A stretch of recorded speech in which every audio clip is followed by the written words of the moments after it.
মিথ্যা সনদ, জাল তথ্য, $2.8 মিলিয়ন দুর্নীতি। আর তাই এবার ভরসা হারালো বিশ্ব স্বাস্থ্য সংস্থাও। ছুটি দেয়া হলো সাইমা ওয়াজেদ পুতুলকে। বিশ্ব স্বাস্থ্য সংস্থা WHO এর দক্ষিণ পূর্ব এশিয়া অঞ্চলের আঞ্চলিক পরিচালক হিসেবে মাত্র 6 মাস আগে দায়িত্ব নিয়েছিলেন সাইমা ওয়াজেদ পুতুল। অথচ 11 জুলাই থেকেই তিনি অনির্দিষ্টকালের ছুটিতে। হেলথ পলিসি ওয়াচের বরাতে জানা যায়, WHO এর মহাপরিচালক ডক্টর টেড্রোস অ্যাধানম ঘেব্রেয়েসুস একটি সংক্ষিপ্ত অভ্যন্তরীণ ইমেইলের মাধ্যমে কর্মীদের এ তথ্য নিশ্চিত করেছেন।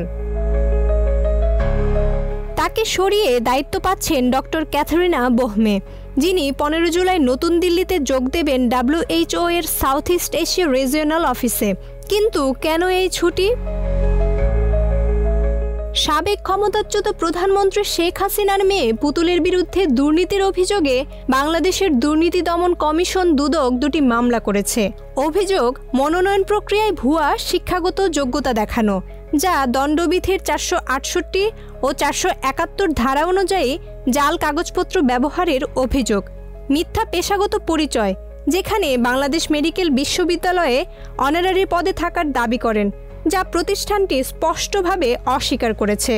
এবং সবচেয়ে বড় বিস্ফোরণ, সূচনা ফাউন্ডেশনের নামে ব্যাংক থেকে $2.8 মিলিয়ন সংগ্রহ ও তার অজানা খরচ।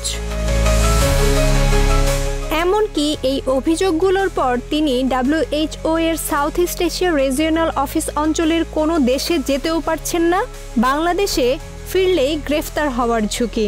তবে বিশ্ব স্বাস্থ্য সংস্থা এখনও আনুষ্ঠানিকভাবে এ বিষয়ে কোনো মন্তব্য করেনি।